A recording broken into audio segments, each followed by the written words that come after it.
بسم اللہ الرحمن الرحیم۔ ناظرین، پاک چین دوستی ایک لازوال حقیقت ہے جو وقت کے ساتھ مزید مضبوط اور گہری ہوتی جا رہی ہے۔ آج یہ لازوال دوستی ٹیکنالوجی، ترقی اور خوشحالی کے مشترکہ منصوبوں کی تکمیل سے ایک نئے دور میں داخل ہو چکی ہے۔ چین نے زراعت، انفارمیشن ٹیکنالوجی اور مصنوعی ذہانت جیسے شعبوں میں غیر معمولی ترقی کر کے دنیا کے لیے ایک مثال قائم کی ہے۔ جدید کاشتکاری، smart agriculture, value chain, cold chain technology کے مؤثر استعمال نے چین کو زرعی میدان میں خود کفیل ہی نہیں بلکہ عالمی منڈی میں ایک مضبوط مقام دلا دیا ہے۔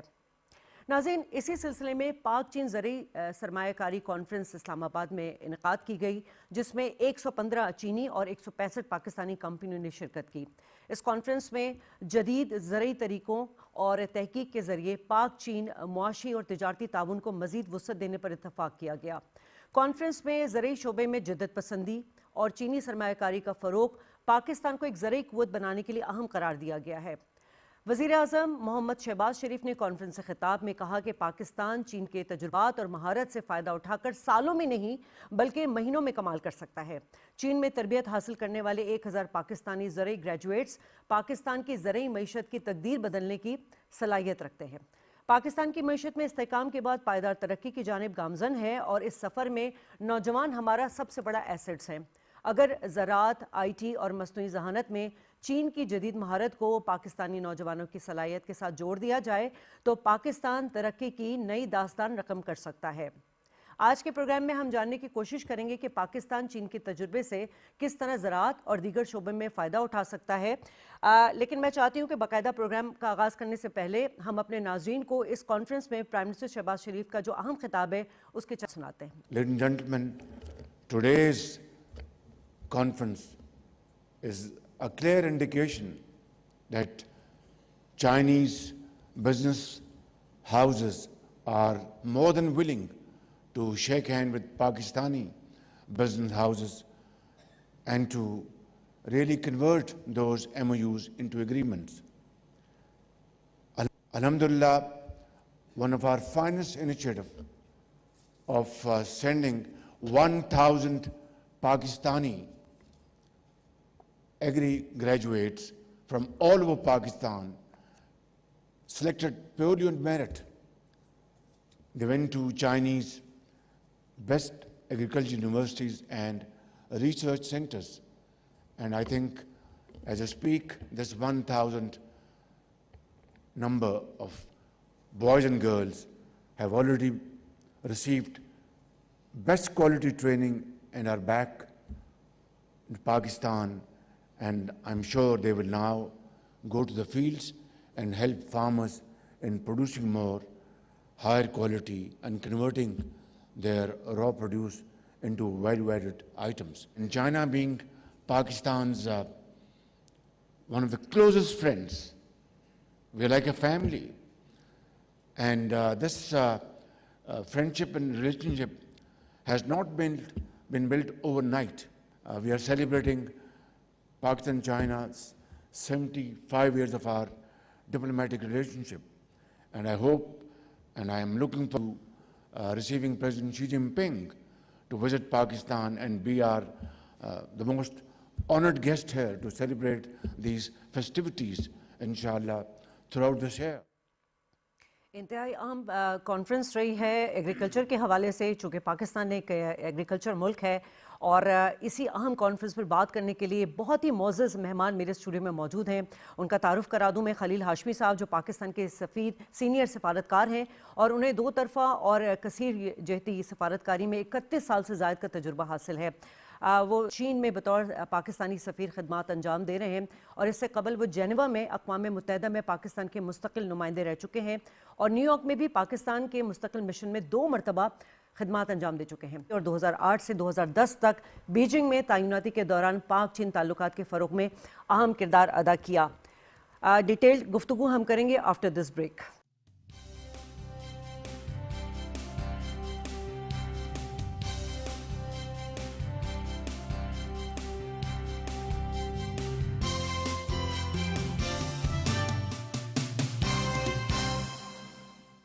جی ناظرین، پروگرام کا باقاعدہ آغاز کرتے ہیں.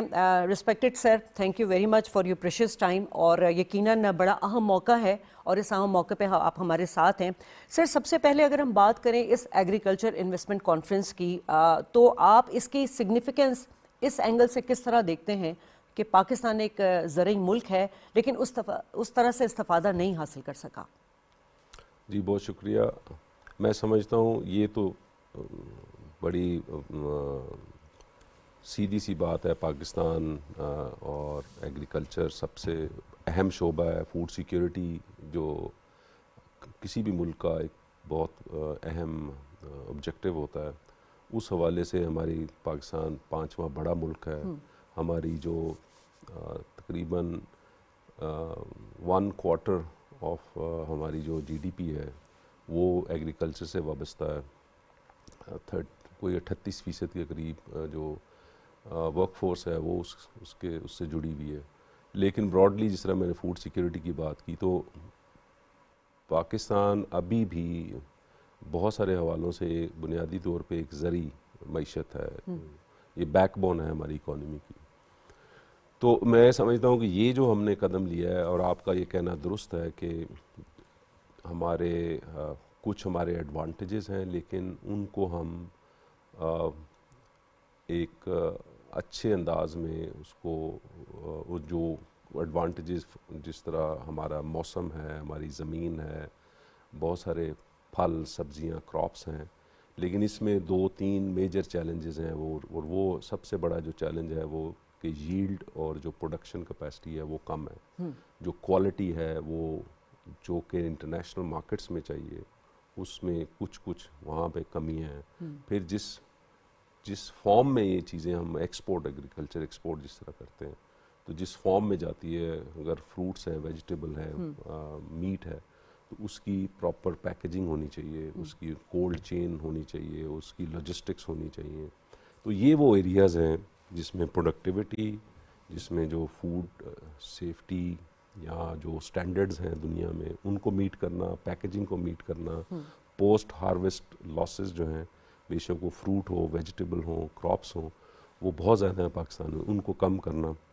تو یہ مختلف حوالے سے اس کو ذہن میں رکھتے ہوئے ہم نے اس کانفرنس کے لیے اس کا اہتمام کیا. اور مجھے بڑی خوشی ہے اور میں اس کو فخر سے کہنا چاہوں گا کہ پاکستان ایمبیسی بیجنگ اس کو اور ہماری جو کونسلیٹس ہیں، ہمیں یہ اعزاز حاصل ہے کہ ہم نے خود انیشیٹو لے کے اور اس کو آگے بڑھایا. اور پھر ہم نے ministry of food, national food security, باقی جو ادارے ہیں. لیکن میرا خیال ہے کہ یہ ساری چیز جو ہے، جس طرح پہلے ذکر ہوا کہ ہماری کوشش ہے کہ پرائم منسٹر کی جو ویژن ہے اس کو آگے بڑھائیں اور عملی جامہ پہنائیں. ان کاوشوں کا ایک حصہ ہے. اور اس کانفرنس میں سر امپورٹنٹ چیز یہ رہی کہ انہوں نے جو ہمارے ایسٹس کو جو ایڈریس کیا ہے، الحمدللہ پاکستان ایک بلیسنگ کنٹری اس حوالے سے کہ 60% سے زیادہ ہماری یوتھ ہے. تو سر آپ کیا سمجھتے ہیں کہ یہ جو 1000 زرعی گریجویٹس پاکستانی، یہ ہماری زراعت میں کیا نمایاں تبدیلی لا سکتے ہیں؟ انہوں نے مینشن تو کیا ہے کہ ہم چین کو ایز اے ماڈل اگر کرتے ہیں، اس سے سیکھتے ہیں، تو نہ صرف سالوں میں بلکہ مہینوں میں ہم اس سے استفادہ لے سکتے ہیں. جی یہ بڑا امپورٹنٹ انیشیٹو ہے، اور اس میں فی الحال 1000 گریجویٹس کا یہ پلان تھا، جس میں 855 تقریباً کمپلیٹ کر چکے ہیں. یہ 2 حصوں میں تھا. 2 حصوں سے مراد ہے کہ ایک 3 مہینے کا پروگرام تھا اور ایک 6 مہینے کا پروگرام تھا. اور تقریباً اس میں 9 جس طرح ہم یہ انویسٹمنٹ کانفرنس میں ہم نے 10 سب سیکٹرز کی جو اس کے اوپر فوکس کیا، تو اس میں 9 ایریاز ہیں جس کے اوپر یہ ٹریننگ، جو ہینڈز آن یا پریکٹیکل ٹریننگ کا یہ پروگرام جو ہے وہ شروع کیا. تو میں سمجھتا ہوں کہ یہ اس میں کچھ تھیوریٹیکل چیزیں بھی تھیں، لیکن زیادہ اپلائیڈ سائڈ پہ سیڈز ہیں، پیسٹیسائڈز ہیں، نیوٹرینٹس جس طرح ان کو کیسے استعمال کرنا ہے، ماڈرن انٹیلیجنٹ ڈیجیٹل ایگریکلچر، اس کی ایکچوئل اپلیکیشن چین میں کیسے ہو رہی ہے اس کو سیکھنا. اسی طرح یہ کولڈ چین سے ریلیٹڈ جو چیزیں ہیں، جو اوور آل جس کو جینومکس کہا جاتا ہے، کراپ کی ییلڈ کو بڑھانے کے جو طریقے ہیں through seed and other interventions. تو یہ بڑی ہینڈز آن ٹریننگ کا یہ سلسلہ، I think this is a good جو تجربہ حاصل کیا انہوں نے، اور آئی ایم شیور اس کو یہاں پہ ڈپلائی کیا جائے گا. لیکن میں سمجھتا ہوں اس پروگرام کی وساطت سے میں یہ چاہتا ہوں کہ یہ سلسلہ یہ تسلسل برقرار رہے. ابھی 1000 انہوں نے پورا کیا ہے, تو یہ مستقل بنیادوں پہ, ضروری نہیں ہے 1000 کے بیچز میں, لیکن ان کو چھوٹے بیچز میں بھی کر کے, آلریڈی بھی سیپریٹلی بھی پاکستانی اسٹوڈنٹس چین میں پڑھ رہے ہیں, تو شاید یہ پروگرامز کی مختلف نوعیت جو ہے 3 سے 6 مہینے بھی ہو سکتے ہیں, مختلف چیزوں میں مختلف, اور جو سب سیکٹرز ہیں ان میں بھی یہ ٹریننگ جو ہے اس کو بڑھایا جا سکتا ہے. حکومت کی پلاننگ کیا ہے, یہ جو اسٹوڈنٹس گریجویٹس آئیں گے واپس, تو یہ کس طرح فیوچر میں ڈپلائی کر سکیں گے کہ ایک جو اسٹوڈنٹ ہے وہ ایک چین بن جائے کسی آرگنائزیشن کا؟ مجھے ابھی فی الحال اس کی تفصیلات پتہ نہیں ہیں, لیکن ہائر ایجوکیشن کمیشن اور ministry of national food security, جنہوں نے اس دونوں اس پہ بہت ذرا ایفرٹ کی ہے اور کام کیا ہے, اور شاید کسی حد تک منسٹری آف نیشنل جو ہماری ڈیولپمنٹ اینڈ پلاننگ ہے, پلاننگ اینڈ ڈیولپمنٹ, تو یہ لوگ انہوں نے پلان بنایا ہوا ہے ان کی ڈپلائمنٹ کا, اور کیسے ان سے جو انہوں نے وہاں سکلز حاصل کی ہیں اس کو اپلائی یہاں پہ کیسے کرنا ہے. دیر از اے پلان, مجھے اس کی تفصیلات میرے علم میں اس وقت نہیں ہے. ٹھیک ہے. اچھا سر, یقیناً جس طرح ہم آپ نے بھی اپنے کامنٹس میں کہا کہ ہماری جو ایگریکلچر ہے وہ ہماری بیک بون ہے ہماری اکانومی کی, تو اب یہ جو جدید ٹیکنالوجی آ جاتی ہے, انوویشن آ جاتا ہے, ویلیو کولڈ چین ہو گیا یا ویلیو ایڈیشن, یہ جو پاکستان کا جو عام کسان ہے اس کی آمدن پہ کس طرح افیکٹیبل ہوگا؟ جی, تو آمدن تبھی بڑھے گی کہ جو ابھی آپ جو پروڈکشن کر رہے ہیں اس کو بہتر کیا جائے. میں مثال دیتا ہوں کہ اگر آپ ایک کسان ہیں اور آپ سیب کے درخت یا باغ آپ نے لگایا ہوا ہے, تو اس میں فی الحال اگر آپ کی 1 ایکڑ پہ اگر وہ فارم ہے, تو اگر آپ لیٹ سے مثال کے طور پہ آپ 1 من اس سے سیب نکالتے ہیں, تو میں چین میں ایسی ٹیکنالوجیز موجود ہیں کہ انہی پودوں کو تو شاید اس سے پروڈکشن نہ بڑھ سکے, لیکن اس طرح کے نئے پودے لا کے اور اس کے اندر جو نیوٹرینٹس ہیں یا فرٹیلائزرز ہیں وہ بہتر فرٹیلائزر کو استعمال کر کے, اسی طرح اس کے اندر جو پیسٹیسائڈز ہیں, جو بیماریاں آتی ہیں اس کے لیے وہ بہتر پیسٹیسائڈ کو استعمال کر کے, تو ایک سیپریٹ اگر 1 ایکڑ کا نئے پودے اگر لگائے جائیں تو وہی 1 من جو ہے وہ آپ 3 من تک بھی جا سکتے ہیں. تو اس کے اندر جس طرح میں نے کہا کہ نئے پودے ہیں یا اس کا جو نیوٹرینٹ سے ریلیٹڈ چیز ہے, بیماری سے بچاؤ کی جو چیز ہے, تو یہ میں نے صرف ابھی ایک ایسپیکٹ کی بات کی ہے کہ پروڈکشن بڑھانا, تو وہ اس میں بھی آپ کی انکم بڑھے گی, کیونکہ لیکن اس کے ساتھ جو چیز جڑی ہوئی ہے وہ یہ ہے کہ اس کی گریڈنگ, اس کی پیکیجنگ اور اس کو منڈی تک کس طرح پہنچانا ہے. پروڈکشن بڑھے گی تو نیچرلی اس سے آپ کی انکم بڑھے گی, آپ بہتر ریٹ بھی لے سکتے ہیں, لیکن اور انکم بڑھ سکتی ہے اگر وہی کسان جو چین ہے اگر اس میں وہ آ جائیں, کچھ تو آ سکتے ہیں کہ آپ کی اپنی ییلڈ ہے جو آپ نے اپنی کراپ یا جو سیب آپ نے اگائے ہیں, اور اس کے بعد آپ مڈل مین کو بیچ میں سے نکال کے سیدھا منڈی تک لے کے جانا چاہتے ہیں, تو اگر آپ اچھی پیکنگ کریں گے, آپ اگر آپ کا کسی کے ساتھ لنک آپ کر لیں اور آپ کولڈ چین میں لے جائیں اس کی, تو کولڈ چین میں وہ اور عرصہ جو ہے وہ فریش رہیں گے.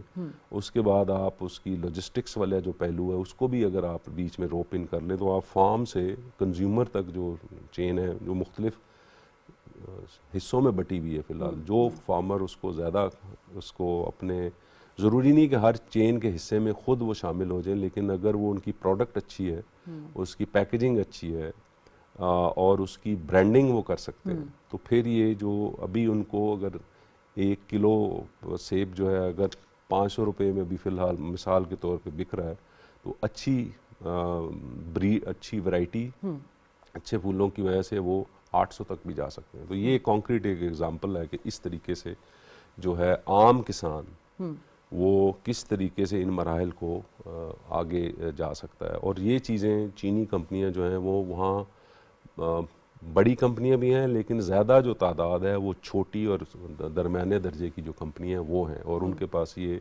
ہنر, ٹیکنالوجی, کیپٹل, یہ چیزیں موجود ہیں. اور ہم کوشش کر رہے ہیں کہ یہاں جو چھوٹی کمپنیاں ہیں یا کسان ہیں ان کے ساتھ اس کو جوائنٹ وینچر کے ذریعے, ٹیکنالوجی ٹرانسفر کے ذریعے ان کو آپس میں ملائیں, میچ میکنگ کریں. تو یہ بنیادی مقصد ہے اس طرح کی کانفرنسز. ٹھیک ہے. اب سر یہ جو B2B اور G2B MOUs جو ہیں, ان کو آپ پریکٹیکل ایگریمنٹ میں بدلنے سے ہماری جو اکانومی ہے اس وقت, کیونکہ ہماری اکانومی فوکس بہت ہے اس وقت, اس میں آپ کیا سمجھتے ہیں کہ اس سے کیا فائدہ, ریپڈ فائدہ کیا ہوگا؟ دیکھیے جو MOUs ہیں ان میں اور جب سگنیچر سے اور ایکچوئل آن گراؤنڈ جو اس کا امپیکٹ ہے, میرا اپنا جو تجزیہ ہے وہ ہے تقریباً 1 سال, کم از کم 1 سال کا عرصہ چاہیے. اس کی بھی میں مثال آپ کو دے دیتا ہوں کہ اگر ایک MOU کسی سبزیوں کے پلانٹ کے سلسلے میں ہے کہ ان کی فریشنس کو برقرار رکھنا ہے, پھر اس کو آپ نے پیکیجنگ کرنی ہے, تو اس کے لیے آپ کو مشینری امپورٹ کرنی ہے. مشینری امپورٹ کرنی ہے تو آپ نے کوئی اپلیکیشن دینی ہے, وہاں سے مشینری چل کے آئے گی, پھر یہاں سے کسٹمز کلیئر ہوگا, پھر یہاں پہ جس جگہ پہ جس فیکٹری میں یا کسی جگہ پہ اس فیکٹری کی یا تو آپ نے زمین لینی ہوگی, وہاں پہ یوٹیلیٹیز لگانی ہیں, اور جب جا کے مشینری لگے گی ہو سکتا ہے آپ کو ٹرینڈ لوگ چاہیے ہوں گے. تو جب پروڈکشن شروع ہوگی, تو میں جو بتا رہا ہوں آپ کو, جب MOU سائن ہوا اگر آپ کا جنوری 2026 میں, تو اس اسپیسیفک کیس میں ہو سکتا ہے کہ پروڈکشن جو ہے وہ جنوری 2027 میں جا کے شروع ہو. تو آپ اس کو تقریباً ایک مثال کے طور پہ لے لیں تو سال کسی کیس کے کچھ کیسز میں 1.5 سال بھی ہو سکتا ہے, کسی میں کچھ مدت کم بھی ہو سکتی ہے, لیکن جنرلی تو آپ یہ دیکھیں گی کہ یہ بہت سارے جو MOUs ہیں یہ ہو سکتا ہے ان کی ویلیو بھی بڑھے گی. ہم نے یہ دیکھا ہے پچھلے 2 سال میں جو ہم نے کام کیا ہے, اس میں سے یہ چیزیں ایسی ہیں کہ شروع میں MOU 5 ملین کا ہے, اور وہ لیکن جب ایگریمنٹ میں ٹرانسفر ہوا یا کانٹریکٹ میں ہوا تو وہ کچھ کیسز میں 5 سے بڑھ کے وہ 50 پہ بھی چلا جاتا ہے. کچھ کیسز ایسے بھی ہوتے ہیں کہ 5 ملین کے اور بھی MOUs ہیں, ان میں سے بہت کم نمبر ہے جو آگے بھی نہیں بڑھتے. تو اس طرح مختلف قسم کی جو چیزیں ہیں, رفلی اسپیکنگ تقریباً 1 سال لگ جاتا ہے اس کا امپیکٹ گراؤنڈ پہ آنے سے. تو اب ہم نے تقریباً 60 سے زیادہ MOUs یہاں پہ سائن کیے ہیں, تو اس میں سب سیکٹرز میں وہ یہ MOU سائن ہوئے ہیں. 2 جوائنٹ وینچر ایگریمنٹ بھی سائن ہوئے ہیں. اور اس میں ایگریکلچر سے ریلیٹڈ جیسے آپ کا لائیو اسٹاک ہو گیا, آپ کی فشریز ہو گئیں, آپ کا ڈیری سیکٹر ہو گیا, یہ تمام چیزیں ہمارے جو CPEC 2 کا پروجیکٹس ہیں اس میں شامل ہیں ساری چیزیں؟ جی, CPEC کے 12 جوائنٹ ورکنگ گروپس ہیں. ایک ورکنگ گروپ جو ہے وہ ایگریکلچر کے اوپر ہے, اور ایگریکلچر میں جس طرح یہ چیزیں ہیں اس میں بڑے پروجیکٹس ہیں. CPEC میں آپ موٹی بات یہ ہے کہ اس میں جو میجورٹی کی جو پروجیکٹس ہیں یا جو ایریا ہے وہ گورنمنٹ ٹو گورنمنٹ ہیں. ٹھیک ہے. تو یہ جو ایفرٹ ہم کر رہے ہیں اس کو سپلیمنٹ کر رہے ہیں گورنمنٹ ٹو گورنمنٹ کو. یہ ہم B2B, یہ انویسٹمنٹ کانفرنس جو ہے یہ بزنس ٹو بزنس ہے. اس میں کچھ کیسز میں یا کچھ سیکٹرز میں ایسا ہو سکتا ہے کہ چائنی سائڈ پہ یا پاکستانی سائڈ پہ ایک گورنمنٹ پارٹنر ہو اور دوسری سائڈ پہ بزنس والا بھی ہو. یہ فارمولا بھی جو ہے وہ چل سکتا ہے. فی الحال یہ جو انویسٹمنٹ کانفرنس جو ہم کروا رہے ہیں B2B, یہ پہلا ایگریکلچر پہلے ہے, اور میں اس پروگرام کی توسط سے کہنا چاہوں گا کہ ہم نے دوسرے اور سیکٹرز ہیں جو ہم نے لائن اپ کیے ہوئے ہیں. اس سال مزید کانفرنسز جو آگے جاتے ہوئے آپ دیکھیں گے انشاءاللہ. ٹھیک ہے. اچھا سر, اب ذرا ہم آ جاتے ہیں کیونکہ جو ایمبیسڈر ہیں, چائنیز ایمبیسڈر, وہ بھی موجود تھے اور انہوں نے بھی بڑا ہی کمپریہنسو قسم کی خطاب انہوں نے کیا. اور چین کو اگر ہم تھوڑا سا گلوبلی اسپیکٹ سے دیکھیں تو اس وقت عالمی اقتصادی جو ترقی ہے اس میں تقریباً 30% جو ہے چین اپنا حصہ ڈال رہا ہے. سر یہ بہت بڑی کنٹریبیوشن ہے, لیکن آپ کیا سمجھ رہے ہیں کہ چین جو معاشی قوت ہے وہ بننے جا رہا ہے, اور خصوصاً پاکستان کے لیے, نہ صرف پاکستان کے لیے بلکہ ریجن کے کون سے کنٹریز ہیں جن کے لیے وہ ایک فائدہ بھی دے سکتا ہے اور ایک ایگزامپل بھی بن سکتا ہے؟ دیکھیں, میں تو پاکستان کا سفیر ہوں چین میں, تو میری توجہ تو 100% وہ پاکستان کے اوپر.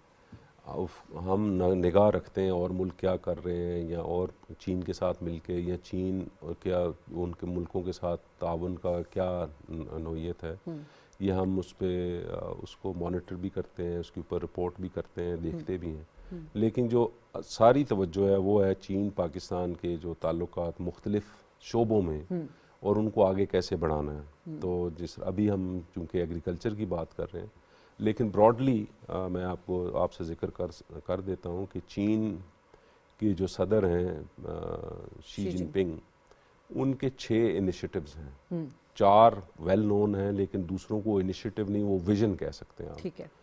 وہ سب سے بڑی جو ویژن ہے وہ ہے to build a community with a shared future. اس کا فلسفہ یہ ہے کہ ساری ہیومینٹی، یہ سب لوگ جو ہیں، سب کا ایک مشترکہ جو ہے وہ فیوچر ہے. یہ ایک ویژن ہے. دوسرا اس کے نیچے، اس ویژن کے نیچے جو اس سے جو چیز آگے جس نے جنم لیا وہ بیلٹ اینڈ روڈ انیشیٹو ہے، اور سی پیک اس کا ایک فلیگ شپ انیشیٹو، سب سے موسٹ سکسیسفل جو انیشیٹو جو پروجیکٹ ہے وہ سی پیک ہے. اس کے بعد پھر 4 جو اسپیسیفک گلوبل جو انیشیٹوز ہیں ڈیولپمنٹ کے اندر، سیکیورٹی کے اندر، سویلائزیشن کے اوپر اور گورننس. تو اس سارے کا جو نچوڑ ہے وہ یہ ہے کہ اس میں ایک اور جو پہلو ہے وہ یہ ہے کہ چین بہت ہی اہمیت دیتا ہے اپنی نیبرہڈ پالیسی کو. تو جو نیبرنگ کنٹریز ہیں اس میں تقریباً ان کی نیبرہڈ کی جو ڈیفینیشن ہے وہ تھوڑی سی براڈ ہے، تو وہ تقریباً 26 ملک اس میں آتے ہیں. پاکستان تو جو ہے اس کا بارڈر، اور نہ صرف نیبر ہے، ہمارا بارڈر ہے، ہماری ہائی وے ہے کنیکٹنگ کراکرم ہائی وے. تو میں سمجھتا ہوں کہ چین کی جو اورینٹیشن ہے ان کا جو فلسفہ ہے کوآپریشن کا، وہ ہے کہ سب سے زیادہ جو ایفرٹ ہونی چاہیے وہ ڈیولپمنٹ اورینٹیڈ ہونی چاہیے، پیپل سینٹرڈ ہونی چاہیے، اور اس کے اندر ون ون کوآپریشن ہونا چاہیے. ون ون ایک دونوں سائڈس جو ہیں ان کے لیے اس میں جو فائدہ ہونا چاہیے، ون وے نہیں ہونا چاہیے. تو میں سمجھتا ہوں کہ اس لحاظ سے چین نے اس فلسفے کے اوپر ان کے جو قول و فعل میں تضاد نہیں ہے. ہم دیکھتے ہیں کہ جو افریقہ کے ساتھ ان کا کوآپریشن چل رہا ہے، لیٹن امریکہ کے ساتھ ملکوں کے ساتھ چل رہا ہے، ایشیا کے ساتھ چل رہا ہے، اور بہت ساری جو نئی ٹیکنالوجیز وہ ڈیولپ کر رہے ہیں. اور آپ اس کی مثال، میں آپ کو ایک مثال دے دیتا ہوں کہ الیکٹرک وہیکلز جو گرین ٹیکنالوجیز میں سے ایک چیز ہے، اس کے اندر جو گاڑیاں وہ بنا رہے ہیں وہ کوالٹی کے اعتبار سے، اسٹینڈرڈز کے اعتبار سے جو دنیا کی لیڈنگ برانڈز ان سے کم نہیں ہیں. لیکن جو چیز کم ہے وہ اس کی پرائس ہے. جو $35,000 کی گاڑی جو ہے وہ چین $10,000 میں بنا رہا ہے. تو یہ آپ دیکھیے کہ ڈیولپنگ کنٹریز کے لیے کتنی بڑی اپرچونٹی ہے. اور دوسرا یہ جو کلائمیٹ چینج کا جو ایک ہمیں چیلنج ہے پوری دنیا کو، اس میں یہ جو ایگریکلچر کے ماڈلز ہیں اور جو گرین انرجی کی آپ نے بات کی اور ٹیکنالوجی کی بات کی، یہ کتنے سودمند ثابت ہو سکتے ہیں کہ اس وقت خاص طور پہ پاکستان، چونکہ آپ کو پتہ ہے کہ کلائمیٹ چینج سے سب سے سفر ہونے والے 10 کنٹریز میں شامل ہے. جی، اس کے اوپر میں ہمیشہ یہ کہتا ہوں کہ چین کا بہت بڑا کنٹریبیوشن ہے اس میں. جو سولوشنز، پرابلمز جو ہم بہت، آپ کو دنیا میں بہت سارے لوگ ملیں گے جو کہ بہت اچھے طریقے سے جو کلائمیٹ ریلیٹڈ پرابلمز ہیں ان کو ایکسپلین کرتے ہیں.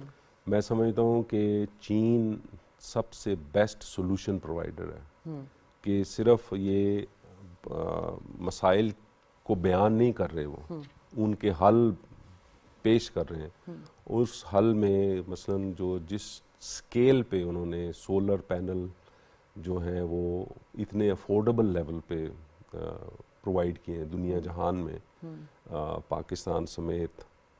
تو جو سولر پینل، ایک پینل اگر ویسٹرن کنٹریز کی کوئی فرم بناتی ہے اور چینی جو فرم بناتی ہے تو اس میں بہت واضح فرق ہے پرائس کے اعتبار سے. سو ڈیولپنگ کنٹریز لائک پاکستان، اسی طرح جس طرح میں نے الیکٹرک وہیکلز کی آپ کو مثال دی، اس طرح اور ٹیکنالوجیز ہیں جو کہ کلائمیٹ سمارٹ ہیں یا کمپیٹیبل ہیں، کہ جس سے جو کاربن فٹ پرنٹ ہے اس کا ان کا نہیں ہے. تو وہ انڈسٹری میں بھی وہ ٹیکنالوجی استعمال ہو رہی ہے. ٹرانسپورٹ سیکٹر میں نے ابھی جو مثال آپ کو ای وی تو ٹرانسپورٹ کی ہے، لیکن انڈسٹری میں سولر پینل ہیں، دوسری جو چارجنگ اسٹیشنز ہیں یا اس کے ساتھ جو ایسوسیٹڈ انفراسٹرکچر ہے. تو بہت بڑا رول ہے چین کا. لیکن اگر میں نے اس میں ایک ورڈ استعمال کرنا ہو کہ سولوشنز کے علاوہ، اور وہ ہے افورڈیبل سولوشنز. کہ ایسے سولوشنز، کیونکہ بہت ساری آپ کو ٹیکنالوجی جاپان سے یا یورپ سے یا امریکہ سے مل سکتی ہے، بٹ وہ افورڈیبل نہیں ہے. ٹھیک ہے سر، ایک امپورٹنٹ کوسچن جو کہ اس سے ریلیٹڈ ہے، ہماری جو لا اینڈ آرڈر کی سچویشن ہے، ٹیررزم ہے یقیناً یہ ہم بہت تیزی کے ساتھ سی پیک کے جو پروجیکٹس ہیں اس کو کمپلیٹ کرنے کی کوشش کریں. چائنا کو بھی بہت اس میں یقیناً وہ بھی پاکستان کے ساتھ ہے. لیکن یہ جو دہشت گردی ہو رہی ہے اور خصوصاً افغانستان اور بھارت کی طرف سے یہ بہت بڑا ایک چیلنج ہے. اس تمام چیزوں کو لے کے یہ جو جتنی بھی کوششیں کی جا رہی ہیں ان میں سب سے بڑا چیلنج یہی ہے. تو اس کے لیے کیا سمجھ رہے ہیں آپ کی ذرا ڈپلومیٹک ایکسپیرینس کو میں اس سے فائدہ اٹھا کے اگر آپ اپنے اس پہ تبصرہ ڈالیں کہ کوئی ایسا پاکستان اور چین کے درمیان دہشت گردی کو لے کر کوئی بات چیت ہوئی ہے یا اس پہ کوئی کام ہو رہا ہو؟ جی، اس کے 3 پہلو ہیں جس پہ ہم کام کرتے ہیں چین کے ساتھ مل کے. پہلا پہلو تو ہے جس کو ہم بائیلیٹرل کہتے ہیں، پاکستان چین، اور اس میں بھی ہم لیڈرشپ لیول سے لے کے آفیشیل لیول تک مختلف لیولز پہ نہ صرف اس کے اوپر بات ہوتی ہے، اس کے اوپر ویوز بھی ایکسچینج کیے جاتے ہیں. جی. پھر ہمارے پاس مختلف فارمیٹس اور میکنزمز موجود ہیں، کاؤنٹر ٹیررزم اور سیکیورٹی. جوائنٹ ورکنگ گروپ ہے ہمارا سیفٹی اور سیکیورٹی انڈر سی پیک. اسی طرح فارن منسٹریز کے درمیان جو ایک ورکنگ گروپ ہے جو کہ کاؤنٹر ٹیررزم ایشوز پہ جو ہے وہ گفتگو کرتا ہے، اس کے اندر ڈائلاگ ہمارا چلتا ہے ان کے ساتھ. اس کا کینوس بہت براڈ ہے. جو سیفٹی اینڈ سیکیورٹی والا جوائنٹ ورکنگ گروپ ہے وہ اسپیسیفک جو چائنیز نیشنلز ہیں، پروجیکٹس ہیں، یہاں پہ انسٹیٹیوشنز ہیں، اس سے متعلق ہے. لیکن کاؤنٹر ٹیررزم والا جو ورکنگ گروپ ہے اس کے اندر یونائٹڈ نیشنز میں جو سینکشنز جو رجیم ہے اس کو نئے ٹرینڈز کیا آ رہے ہیں، پھر جو ریجنل جو لینڈسکیپ ہے اس کو ہم اس کا تجزیہ کرتے ہیں. پھر اس کے علاوہ ہمارا پریکٹیکل کوآپریشن ہے جو کاؤنٹر ٹیررزم میں کاؤنٹر ٹیررزم سے ریلیٹڈ جو ایکوپمنٹ ہے جو اس کو ہم چائنا سے اویل کرتے ہیں. ٹریننگ ہے، جوائنٹ ایکسرسائزز ہیں، اس میں ہم کرتے ہیں. پھر ہمارے اس کے اوپر بھی تبادلہ خیال ہوتا ہے کہ ریجن میں اور کن کن ملکوں سے کیا کیا چیزیں ہو رہی ہیں، ہم ان کے ساتھ یہ چیزیں شیئر کرتے ہیں. تو یہ بڑا روبسٹ میں سمجھتا ہوں کہ چین کے ساتھ ہماری انگیجمنٹ بھی اور کوآپریشن آن کاؤنٹر ٹیررزم اور سیکیورٹی وہ آن گوئنگ بیسس پہ ہے اور اس کے اچھے ریزلٹس بھی ہیں. ٹھیک ہے. اچھا سر، اب دونوں ممالک کے درمیان وہ جو 75 سالہ ایک سفارتی تعلقات جو ہے یہ اب ہم نے دیکھا ہے کہ مزید مضبوط ہوتے جا رہے ہیں. اس کے ہمارے پاس سی پیک کا ایگزامپلز ہیں، ہمارے اسٹریٹجک ان کے ساتھ شراکت داری ہے اور بہت ساری چیزیں. پھر ہمارے تعلقات چین کے ساتھ بہت کچھ ہیں. ان تمام چیزوں کو لے کر گلوبلی آپ کیا سمجھتے ہیں کہ مزید فیوچر میں ہم کس ڈائریکشن میں جا رہے ہیں؟ اور پاکستان اسپیشلی، چونکہ پاکستان کو چیلنجز بھی بہت ہیں. ایک تو وہ جغرافیکل طور پر پاکستان ایسی جگہ پر ہے، ہمسایہ ممالک ایسے ہیں، پھر بلاکس بن رہے ہیں دنیا میں. اس پہ کیا آپ کا کومنٹس ہو؟ یہ کافی ایک سے زیادہ سوال ہیں، میرا خیال ہے اس پہ کافی ٹائم لگے گا. بٹ ویری شارٹلی، جی شارٹلی آئی تھنک میں اس کو اس طرح بیان کروں گا کہ میرے خیال سے ہماری توجہ دونوں فرنٹ پہ، یہ آئدر اور کی بات نہیں ہے. ایکسٹرنل فرنٹ پہ ہمارا جو اوور آل آبجیکٹیو اور گورنمنٹ کا جو سب سے بڑا جو آبجیکٹیو پالیسی آبجیکٹیو ہے وہ ہے کہ ایک پیسفل نیبرہڈ کی تشکیل کرنا، اس کو فروغ دینا. اور اس کی وجہ آبویس ہے، اور وہ یہ ہے کہ جب تک خطے میں اور جو آپ کے نیبرنگ کنٹریز ہیں اس میں امن کی صورتحال نہیں ہے تو اس کے اثرات جو ہیں وہ ہم اس سے بچ نہیں سکتے. تو یہ ایک بہت، پھر اس پالیسی کے اہداف کو اچیو کرنے کے لیے بہت ساری ایفرٹس جو ہیں وہ کی جاتی ہیں. اسی طرح جو ڈومیسٹکلی سب سے ٹاپ ایجنڈا جو ہے وہ اکنامک ڈیولپمنٹ ہے، نیشنل ڈیولپمنٹ ہے، اور یہ دونوں چیزیں ایک دوسرے کے ساتھ جڑی ہوئی ہیں. اور جس طرح کہ آپ نے دیکھا کہ جو ہمارے تعلقات کی نوعیت ہے ہندوستان کے ساتھ، اس کے اوپر کتنا ہمارا ایفرٹ لگتا ہے کہ ہمیں اپنا دفاع کو مضبوط کرنا ہوتا ہے. اسی طرح جو افغانستان سے جو دہشت گردی اور جو مسائل جو کافی عرصے سے جنم لے رہے ہیں، اور ابھی اس کی ہم نے اتنی جانیں اپنی جو ہیں پاکستان کے جو افواج سے، لا انفورسمنٹ سے، سویلین لوگ جو ہیں انہوں نے پچھلے 3-4 سال میں اور اس سے پہلے بھی بہت اس دہشت گردی کی زد میں آئے ہیں. تو کہنے کا مقصد یہ ہے کہ پاکستان کے لیے یہ ایک اہم موقع ہے کہ اس وقت جو تبدیلیاں ہو رہی ہیں اس میں اپنے آپ کو جو پوزیشن کرنا ہے اس کو اس طریقے سے پوزیشن کرنا ہے کہ ہمارے نیشنل ڈیولپمنٹ کے جو آبجیکٹیوز ہیں سو اس کو اگر میں سمونے کی کوشش کروں تو وہ ہماری جو پالیسی جس کے اوپر ہم کام کر رہے ہیں وہ ہے peace within and peace without. تو اس کو اچیو کرنے کے لیے مختلف defence, security, foreign policy, economic policy, یہ ساری چیزیں اس لارجر جو فریم ہے اس کے اندر, اور اس میں وجہ یہ ہے کہ کچھ چیزیں ہماری پرو ایکٹیو ہوں گی, کچھ ڈیفینسو ان نیچر ہوں گی, کچھ جو جیو پولیٹیکل ڈیولپمنٹس ہیں وہ ہر طرح کی ہیں. کچھ چیزوں میں ہمارے ساتھ الائنمنٹ اس میں ہوگی لیکن کچھ چیزیں ایٹ آڈ ہوں گی. تو اس میں جو الائنمنٹ ہے اس کو زیادہ سینرجائز ہمیں کرنے کی ضرورت ہے. جہاں پہ کوئی کانفلکٹ آئے گا یا مشکلات پیش آ سکتی ہیں ان کو ہم نے اس کی پیش بندی کرنی ہے کہ اس کو ہم نے اس کے جو مضر اثرات ہیں ان کو میٹیگیٹ کرنا ہے. ٹھیک ہے sir. Sir thank you very much, آپ نے اپنا قیمتی وقت دیا اور اتنی ڈیٹیل آپ نے ڈسکشن کی. ناظرین, یقیناً پرائم منسٹر شہباز شریف صاحب جو ہیں وہ اس وقت بڑے فوکسڈ ہیں اپنی معاشی ٹیم کے ساتھ کہ معاشی جو استحکام ہے اس کو ترقی کی راہ پر گامزن کیا جائے. اور پاکستان کے حوالے سے تو بات صرف اتنی ہے کہ ذرا نم ہو تو یہ مٹی بڑی زرخیز ہے. ساکی پروگرام سے اجازت, اللہ نگہبان.